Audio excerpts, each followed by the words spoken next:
Welcome back to Ultimate Combat Radio with your host, Mike Stidham, on 1280 and 97.5 The Zone.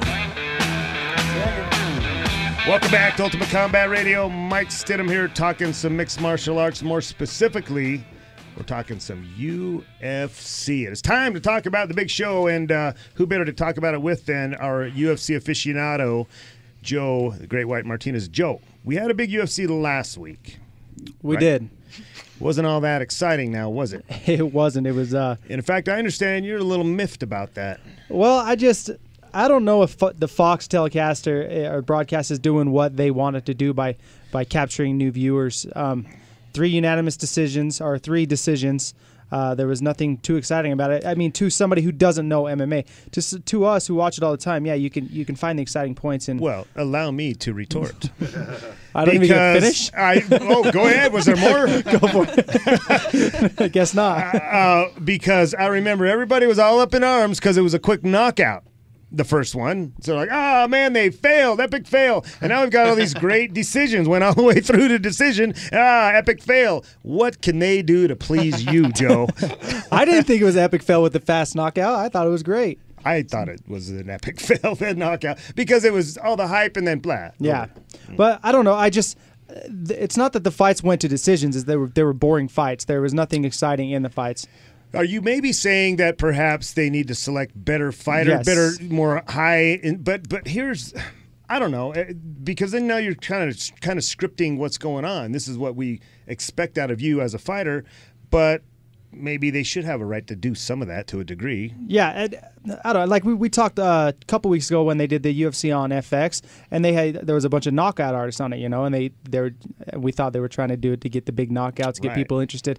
And it still didn't happen, didn't deliver. So I don't know what to do. But, I mean, they had 4.9 million viewers on average, so they had the viewers. Well, there you go. And I guess what you need to look at is not what the average was. What was their audience when the show began versus what it was when it ended? And you have to see if they held their audience. And that's where you're really going to tell. Do you have those numbers? I know it peaked at 6 million, and it just said average 4.9. So that tells me they held their audience pretty well. So they are succeeding in what they're trying to accomplish, is they're holding their audience. And so, again, man, I think Jan Jorgensen said it best. It's MMA. Anything can happen. And unfortunately, that anything sometimes means it's going to be a snoozer. But, there's always that possibility that it could end like that. And that's what I think keeps people watching. Whereas football, the worst that's going to happen is that other guy's going to get the ball.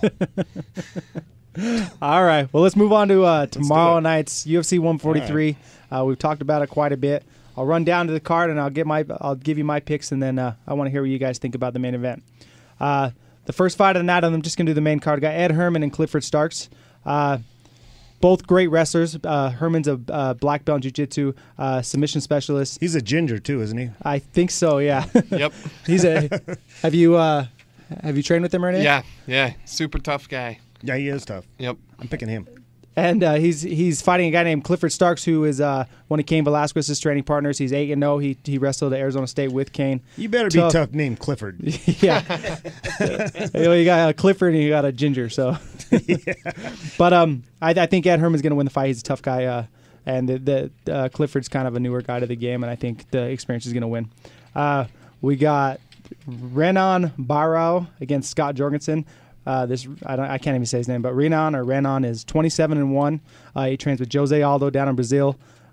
Jorgensen's a 3-time Pac-10 Division I wrestling champion, wrestler of the year. It's going to be a tough fight. That's pretty exciting. Yeah, so it's going to be a great fight. Renan's a black belt, jiu-jitsu. It's going to probably other than we don't know the names. We don't know these guys. It sounds like on paper that sounds like a great fight, but there's no marquee value to it. Yeah, and I had to do some research on these guys because I've never heard both these guys' names before. What weight class are these guys?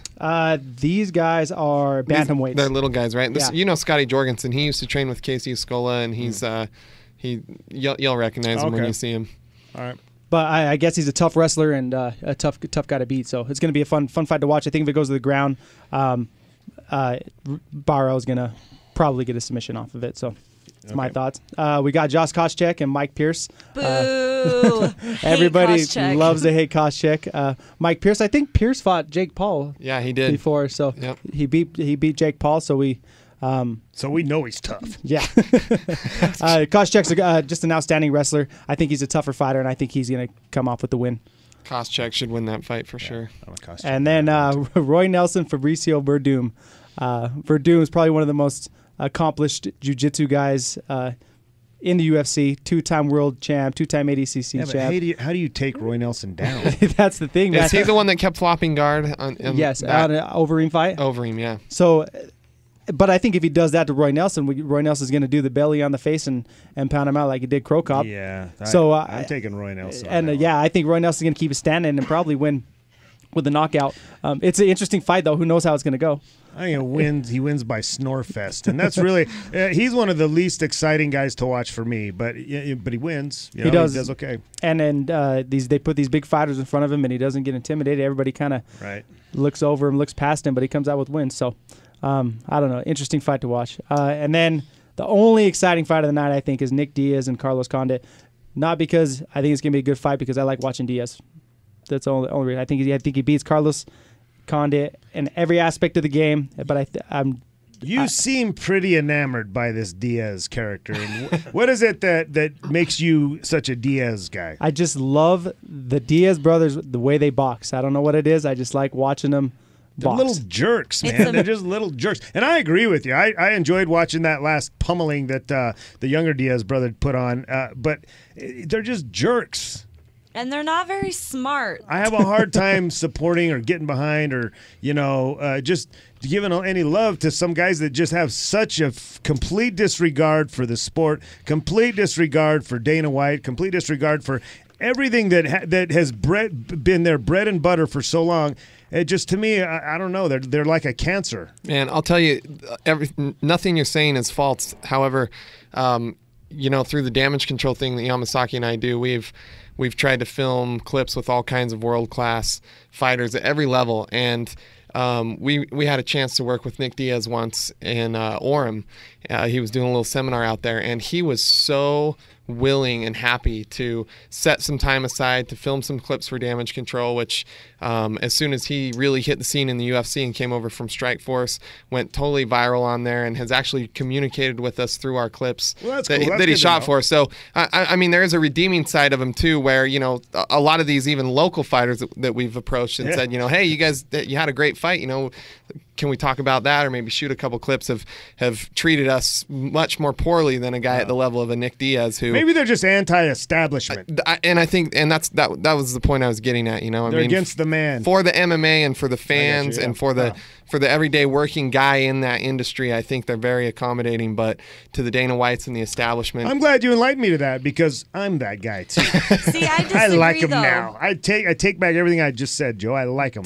We had the opportunity to actually be at a press conference that Diaz was at, and he didn't want anything to do with the press conference, showed up late. Because the press is the man. We're the man? You're the man. You're the man. Yeah, at that point you are, because you have to realize he was getting filleted by the press at that time, man, and so it wasn't really probably a very comfortable situation for him. I know that he's been coming out on a bunch of different websites saying that he doesn't like how the media is portraying him as the bad guy. Well, when you flip the cameras off, that's hard to portray any other way. We got to take a break. So, in fact, we're going to be talking to Dr. Tim Goodwin about cold laser therapy. When we come back, don't go anywhere.